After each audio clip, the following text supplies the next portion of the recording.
Sebelum melanjutkan, jangan lupa subscribe dulu, terima kasih. Bab 211 berbalik menjadi musuh.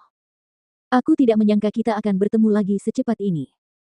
Pria itu berkata sambil menyilangkan tangan di dada, tatapannya menatap Fatih dan Chen Suihai dengan saksama. Melihat wajah mereka yang sedikit pucat dan ketakutan di mata mereka tak tersamarkan, dia tak dapat menahan senyum yang sangat menyeramkan. Sepertinya kau menyadari bahwa kau tidak akan bisa melarikan diri kali ini. Itu benar, dengan kekuatan kalian berdua yang berada di level puncak Spirit Master, bagaimana mungkin kau bisa menandingi kami? Jika kau mengizinkan kami pergi dari sini, kami bisa memberikan semua yang kami miliki, dan kami jamin kami tidak akan mengatakan sepatah kata pun tentang ini kepada siapapun. Chen Suihai berkata dengan nada tenang yang dipaksakan. Hahaha. Beberapa di antara mereka tertawa terbahak-bahak dan seorang gadis bertubuh seksi di antara mereka melirik ke arah dua pemuda itu dan berkata, setelah kami membunuhmu, semua yang ada di tubuhmu akan tetap menjadi milik kami dan lagi pula, hanya orang mati yang tidak punya cerita. Itu benar, itu benar. Pemimpin itu kemudian mengulurkan tangannya, untuk memeluk wanita itu sambil menatap kedua pria yang wajahnya berubah menjadi jelek.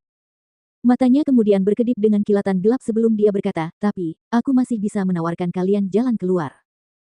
Suaranya berhenti sejenak, saat ia melihat kedua pemuda itu menatapnya dengan tatapan penuh harap.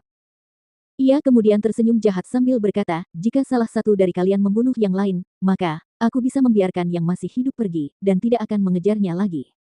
Bagaimana menurutmu? Ketika Feng Jiu di samping mendengar itu, alisnya sedikit terangkat saat tatapannya menyapu sekilas sosok jahat itu sebelum berbalik untuk melihat Fatih dan Chen Suihai. Dia sendiri ingin tahu bagaimana mereka berdua akan memilih dalam keadaan seperti itu. Jangan pernah berpikir untuk membuat perpecahan di antara kami. Kami tidak akan membiarkanmu melakukan apa yang kau mau.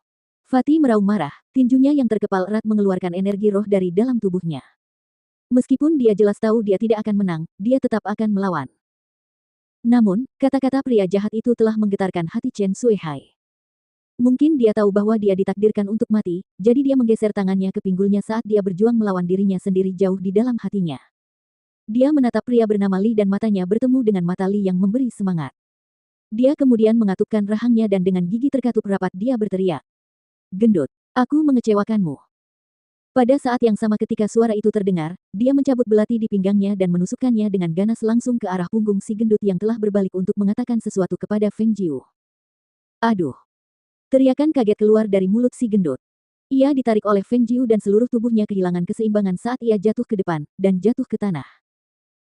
Adegan itu, tidak hanya membuat Fatih terkejut hingga tidak bisa berkata-kata, bahkan Chen Suihai yang telah menusukkan belatinya pun tercengang.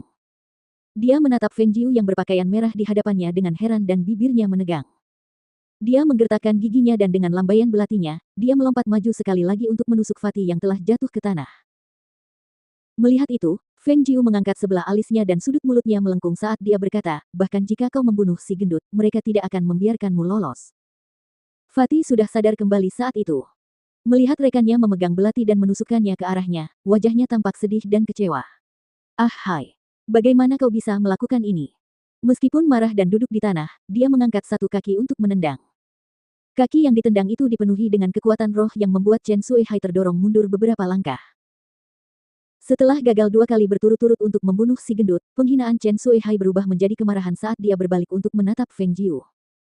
Tampaknya telah kehilangan akal sehatnya, dia meraung keras saat dia melompat langsung ke arah Feng Jiu yang berdiri di sana dengan lengan terlipat di dadanya seolah-olah dia tidak peduli dengan semua ini. Ini semua salahmu. Aku akan membunuhmu.